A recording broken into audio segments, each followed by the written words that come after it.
कभी कभी डर सिर्फ अंधेरे में नहीं होता, कभी कभी वो हमारे आसपास होता है, सांस लेता हुआ, देखता हुआ और इंतजार करता हुआ। स्वागत है आपका डर में। आज की कहानी एक रेडिट यूजर की है, एक ऐसी घटना जो एक पुराने अस्पताल की दीवारों से निकलकर एक स्कूल की क्लासरूम तक आ पहुंची।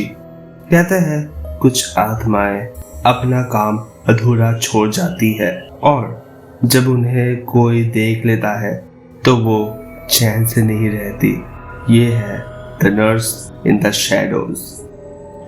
मैं एक प्राइवेट स्कूल में पढ़ता था जहाँ अफवाह थी कि ये इमारत कभी एक अस्पताल हुआ करती थी। कुछ लोग कहते थे कि यहाँ आत्माएं भटकती है, लेकिन मैंने कभी विश्वास नहीं किया जब तक कि उस दिन जब सब कुछ बदल गया। अंग्रेजी की क्लास चल रही थी। अचानक मेरी तबीयत बिगड़ने लगी, मुझे दौरे पड़े और फिर सब अंधेरा।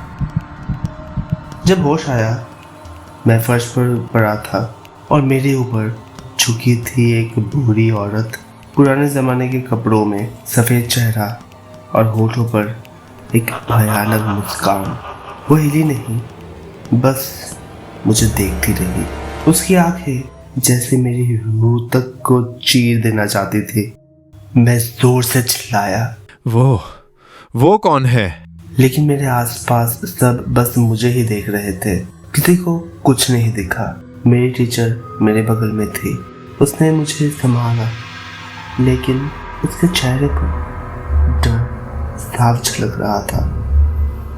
क्लास के बाद उसने मुझे रोका और धीरे से पूछा, क्या तुमने उसे देखा? मैंने हाँ कहा।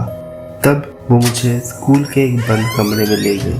वो कमरा जो छात्रों के लिए मनाही थी। उसने धीमी आवाज में बताया कि बहुत साल पहले ये इमारत एक अस्पताल थी और वो औरत वही नर्स थी जिसने कई मरीजों की हत्या की थी।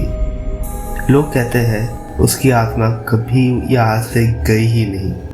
फिर उसने मुझे एक पुरानी तस्वीर दिखाई।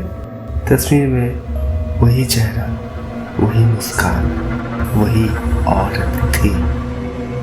उस दिन के बाद मैं पहले जैसा रहा ही नहीं। रात में जब भी आंखें बंद करता हूँ वो नर्स मेरे सपनों में आती है, उसी दुष्ट मुस्कान के साथ। कभी कभी तो लगता है वो अब भी वही है, मेरे पास, इंतजार में। कभी कभी हमें लगता है कि जो हमने देखा वो बस एक सपना था, लेकिन क्या हो अगर वो सपना हमें ही देख रहा हो। अगर आपको ये कहानी पसंद आई तो इसे शेयर करें और डर को स्पॉटिफाई पर फॉलो करें और यूट्यूब पर डर को सब्सक्राइब करें। हर हफ्ते मैं लाता हूँ एक नई सच्ची कहानी जहाँ सन्नाटा भी कुछ कहता है। और अगर आपके साथ भी कभी कुछ अजीब, डरावना या अनसुलझा हुआ है तो अपनी कहानी हमें भेजिए। हमारी ईमेल आईडी है fearyt2025@gmail.com। क्योंकि डर का कोई अंत नहीं, वो बस आपके पीछे खड़ा रहता है।